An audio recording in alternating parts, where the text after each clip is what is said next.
Oi gente, tudo bem? Esse aqui é o segundo vídeo do canal. A gente vai estar falando sobre Roma Antiga. O que a gente precisa saber de Roma, no cachorro dela. Achei que ia dar certo, mas não vai não, tá muito barulhento. Não fecharia, mas... o que a gente precisa saber de Roma é que são 3 períodos principais. Então a gente vai ter primeiro um período de monarquia, depois de república e depois o de império. No período de monarquia, eu acho que realmente não precisa saber nada. De tudo que eu vi, pouco se fala sobre o período de monarquia, mas o que seria interessante saber é que ele acontece no mesmo período de formação das polis, lá nas cidades gregas, nas polis, né? Vai estar formando as polis, então a gente vai estar no período arcaico. E existia um rei, que era o topo da pirâmide hierárquica. E ele vai ser responsável basicamente por todas as questões religiosas, políticas e militares. E o último rei, ele vai ser expulso pelo Senado do governo. E aí vai começar a república. Eu não falei antes, mas eu acho que não falei mais. Mas eu acho que eu tô embaralhando já as coisas. Mas o período de monarquia, ele vai do século 8 a.C. até o século 6 a.C. Isso. E aí a gente tem origem ao período da república, que vai do século 6 a.C. até o século 1. Até o século 1 a.C. também. E aí a gente vai ter basicamente o que precisa saber desse período. É que a gente tem os patrícios agora no topo da pirâmide, que vão ser responsáveis pelas questões legislativas e militares, principalmente. Depois a gente vai ter os plebeus, que vão ser responsáveis pelo pagamento de impostos, participação e sendo a base econômica de Roma. Então, eles vão estar fazendo toda a plantação, politicamente, e também vão estar participando do exército. Isso é importante saber. E depois a gente vai ter os escravizados, que também vão participar de tudo o resto de Roma e vão poder ser escravizados até então por 2 formas: por dívida ou por prisioneiros de guerra, tá? Então, essa é a hierarquia social que a gente tem durante praticamente todo o resto de Roma. Nesse período a gente precisa saber que é praticamente o período que a gente tem mais expansão no território de Roma, tá? Expansão basicamente nesse período. Durante o Império a gente vai ter a manutenção e a preservação desse território, não a expansão em si. Deixa eu ver se não tá faltando nada. E os patrícios, eles vão estar basicamente participando das assembleias, que vão ser também e do Senado, tá? Assembleia e Senado. E isso acaba frustrando um pouco os plebeus. Por quê? Eles pagam impostos, eles participam do exército, eles fazem eles são a base econômica de Roma, e eles não têm nenhum direito político. Eles não podem participar, não podem votar, não podem negar a lei, não sabem nem quais leis existem, porque elas são orais, elas não são escritas. Então, isso acaba deixando eles muito do tipo, pô, eu quero meu poder político. E outras coisas que são o quê? Reforma agrária e fim da escravidão por dívida. E aí inicia-se um monte de revoltas da plebe, que são esses 3 motivos, né? Então, participação política, fim da escravidão por dívida e reforma agrária, tá? E aí eles começam pra conquistar isso, eles começam a fazer assim, eles começam a ameaçar, falando que eles não vão mais pagar os impostos, não vão mais participar do exército, vão fazer greves e manifestações. E aí, com medo de que isso fosse real, porque a plebe, como eu disse, ela é a base econômica, ela é a base de quase toda Roma, os patrícios olham aquilo e falam, tá, se eles saírem do exército, quem vai pro exército? Porque plebeu faz praticamente, sei lá, mais da metade da população. Quem vai participar do exército? Quem vai pagar os impostos pra manter Roma? Então eles ficam meio do tipo, tá, vamos atender o que eles querem então. E aí eles começam a atender.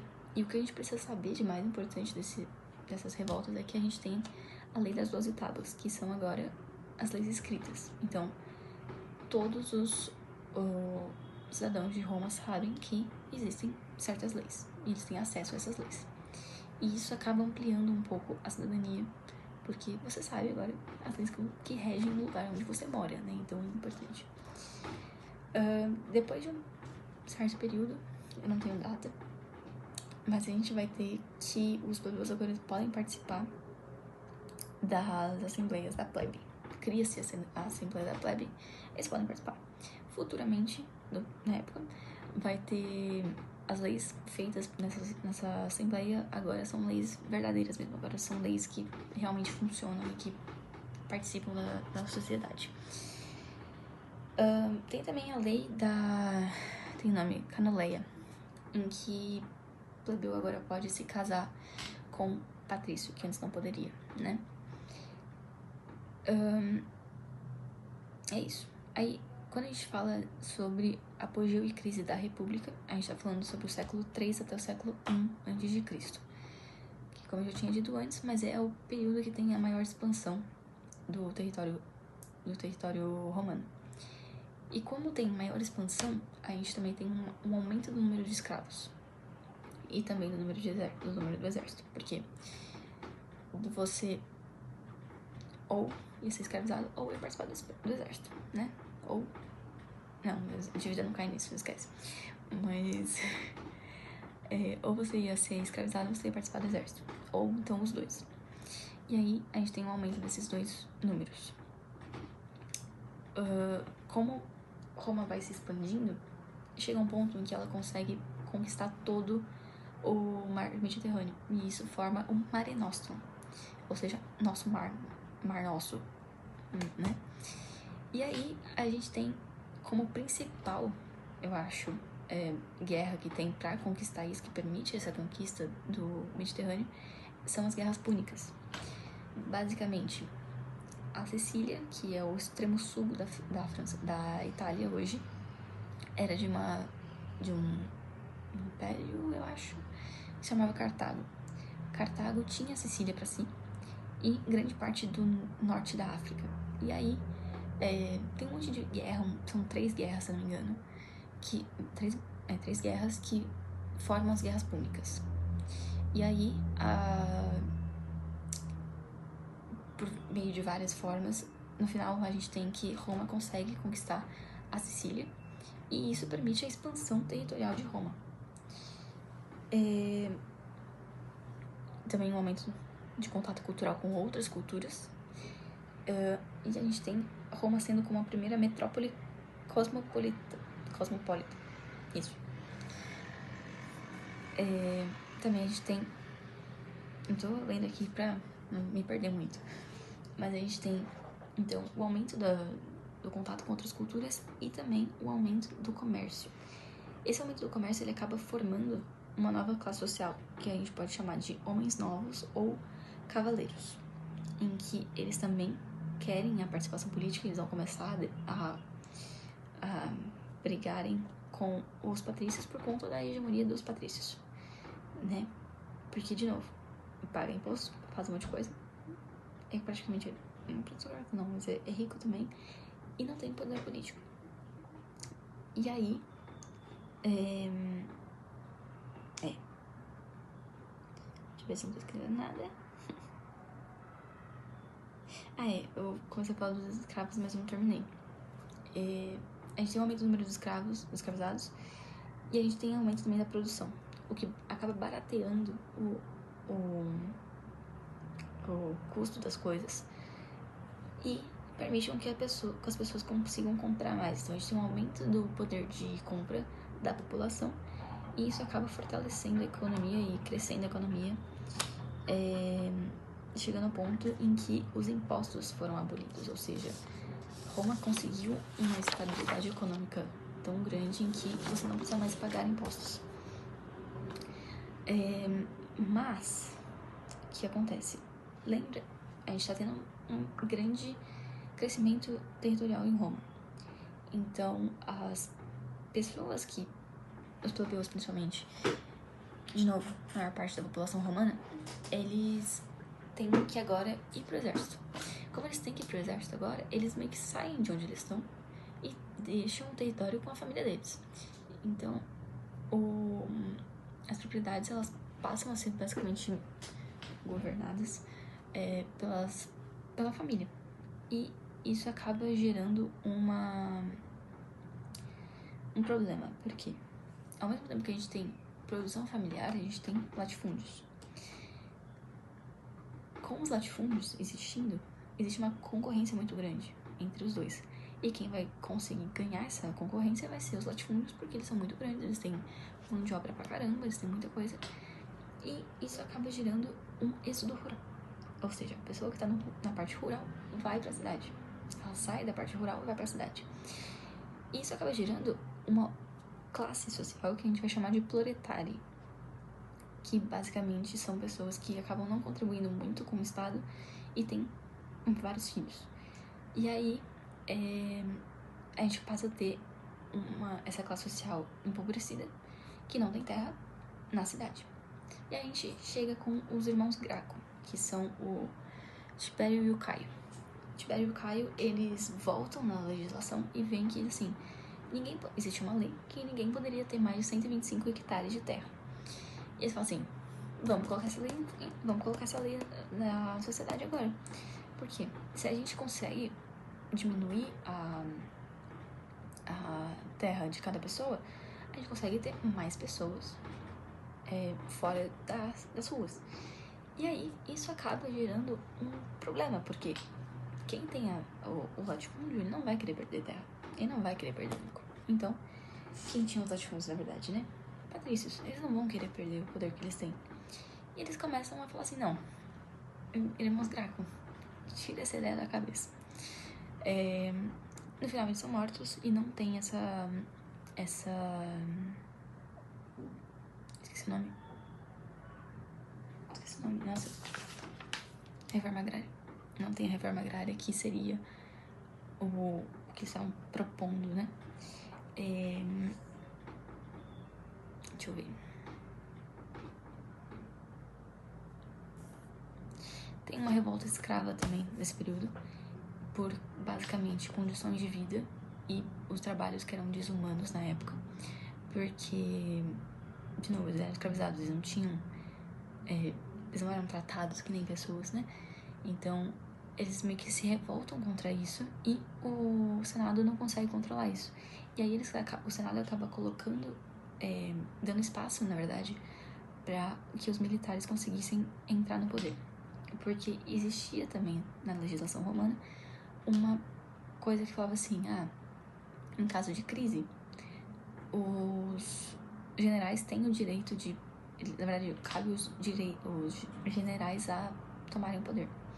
Então, a gente começa a ter um poder sendo militarizado, sendo militar, e os militares acabam se transformando como autoridade política, né?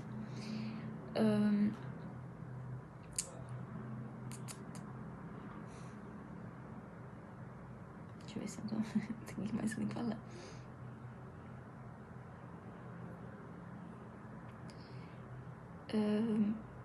Aqui eu acho que não é tão importante, mas a gente vai ter o triunvirato, 2 triunviratos, que vão ser formas de conter o avanço da plebe, tá? São alianças de 3 pessoas que vão estar no poder de Roma até o fim da República. O primeiro deles a gente vai ter Júlio César, no segundo a gente vai ter Otávio, que vai ser o primeiro imperador de Roma. No Império Romano a gente vai ter 2 coisas do Império Romano. A gente vai ter o Alto e o Baixo Império Romano. O Alto a gente vai do século 1 até o 3, 1 a.C. até o 3 depois de Cristo, e o Baixo do 3 ao 5 depois de Cristo, tá? Durante o Alto Império Romano a gente vai ter basicamente 2 políticas que vão ser muito importantes, feitas pelo imperador Otávio Augusto. Se vocês perceberam, a gente tem um Augusto no meio. Esse Augusto, ele é um título que o Senado dá pro Otávio, em que que significaria, tipo, elevação a Deus, ou uma certa proximidade com o divino. As 2 políticas que tem nesse período são Pax Romana e o Pão e Cerco.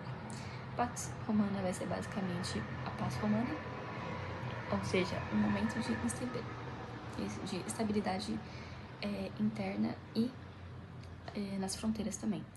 Então, o exército agora ele vai focar muito mais na forma de manter a fronteira e não vai ter tanta expansão, ou seja, não vai ter tantas guerras, não vai ter tanta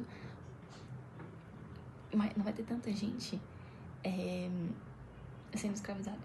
Isso vai ser um problema depois. E também a gente vai ter a política do pão e circo. A política do pão e circo basicamente vai ser uma forma que o Império acha de manter a plebe calma e tranquila na dela, em que eles vão dar alimento para a plebe e entretenimento. Ou seja, a plebe vai ter coisas para se distrair e não vai meio que incomodar o Império. E aí, a gente também vai ter nesse momento o aumento de construções públicas, tá? Principalmente estradas que vão permitir o comércio, integração cultural, Arco dos Triunfos, que é uma forma de homenagear generais do exército. É isso. E aí no Baixo Império Romano a gente vai ter do século III até o século V, em que vão ser várias crises que vão levar até o fim do Império. Primeiro delas, a gente tem a crise econômica, em que ela acontece por conta da redução dos números de escravizados. Se vocês se lembrarem, o número de escravizados estava relacionado ao aumento do território. Uma vez que a gente tem a Pax Romana, a gente tem uma queda do território e, consequentemente, uma queda do número de escravizados. E também uma queda do número de produção de alimento. Ou seja, a gente tem menos pessoas no exército, porque parte daquela população, parte dos escravizados também iam pro exército. Tem uma redução disso, tem uma redução da produção de comida, tem um aumento da inflação, porque agora você tem menos alimento para a mesma quantidade de pessoas. Vai ficar mais caro, vai ter uma inflação e vai ter uma redução do poder de compra da população, né? E, consequentemente, redução do número de impostos e empobrecimento do Estado. Ou seja, aquilo que era perfeito na República, que você não precisava se importar com o pagamento de impostos, porque Roma estava rica, agora você não tem isso. Você tem o completo oposto disso. E isso também gera uma grande revolta da população, onde se viu. Tipo assim, você pode até mexer com muitas coisas da população, mas a alimentação dela é um negócio que vai dar ruim.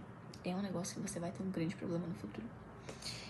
Isso gera uma instabilidade política e econômica e social também. E a gente tem a tentativa do colonato. O que é o colonato? Existe uma ruralização da população. As pessoas acabam diminuindo o comércio, voltam para a parte rural. E aí os camponeses começam a trabalhar para os colonos, né, para os proprietários de terra, para que eles conseguissem ali uma certa troca de alimento com proteção, sabe? Então começa a ter esses colonatos. A gente também começa a ter federações, ou seja, o número de escravos estava menor, o número da população no exército também estava menor. Então, Roma começa a contratar pessoas de fora do exército, principalmente bárbaros. Começa a contratar eles para participarem do exército romano. Isso gera um grande problema, né? Porque agora você tem pessoas que não fazem parte do... Não é um grande problema, na real, eu falei errado.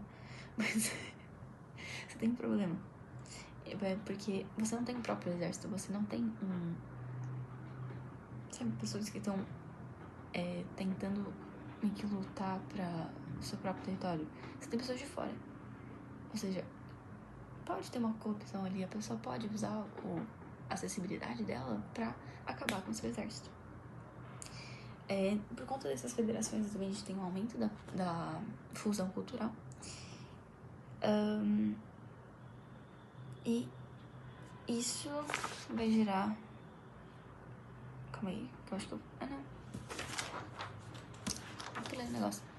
Mas isso vai gerar o enfraquecimento de Roma, de forma geral. Principalmente por conta das fronteiras, né? Porque agora a gente tem diminuição da proteção delas, porque teve a diminuição do número de pessoas que fazem parte do exército. Isso permite as invasões bárbaras, que começam ali por pequenos saques e depois a gente tem realmente uma invasão bárbara em Roma. Saqueiam, destroem tudo, meio que acaba com o Império Romano. Não falei também, mas a gente tem a questão religiosa do momento. Surge no século I um tal de Jesus, um tal de Cristo ali, né? Jesus não surge, né? Enfim, surge Cristo. Então a gente começa a ter uma outra religião, que a gente vai chamar de catolicismo.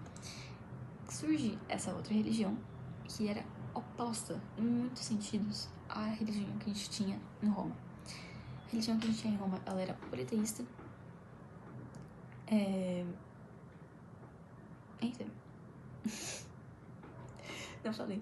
Mas a gente tem uma religião oposta ao que a gente tinha antes, principalmente pelo fato dela ser politeísta. Eu não lembro os motivos, gente, desculpa, mas eu vou por aqui. E a gente tem 3 momentos dessa relação entre as religiões. O primeiro deles é que existe uma certa tolerância religiosa, em que ela começa a se expandir e começa a ter um aumento do número de cristãos. E um segundo momento em que essa expansão religiosa começa a preocupar o império, porque ele fica assim, tá indo muito contra o que eu acredito, não vai dar certo. Então eles começam a perseguir e tratar os cristãos como inimigos. E um terceiro momento em que a gente tem uma aceitação, porque um dos imperadores, ele se torna cristão. Então ele abraça a ideia e mantém aquilo e transforma aquilo numa religião oficial. Com isso a gente tem 2 éditos, 2 leis. A gente tem o Edito de Milão, que vai ser a liberação do culto, e a segunda, que vai ser o Edito de Tessalônica, que vai ser a oficialização da religião cristã como a oficial de Roma. Não falei também, mas a gente tem a separação de Roma. A gente tem agora a Roma Ocidental e a Roma Oriental. A Roma Oriental, ela vai se transformar depois no Império Bizantino, que vai manter até o fim da Idade Média, e o Ocidental, que vai acabar e vai dar início à Idade Média. Na questão religiosa, a gente tem na parte ocidental a Igreja Católica Apostólica Romana, em que a gente vai ter um Papa, e na Oriental a gente vai ter a Igreja Católica Ortodoxa, que vai ter um Césaropapismo, ou seja, vai ter uma mistura do César, que seria o imperador, né, o imperador, com o Papa. Então agora ele é tanto uma figura religiosa quanto uma figura política. Eu acho que de mais importante é isso sobre Roma. Então, esse é o vídeo. Eu espero que não tenha ficado muito confuso, que eu acho que ficou um pouquinho. Espero que vocês tenham gostado. Se vocês gostaram, deixa o like e se inscreve no canal. É isso.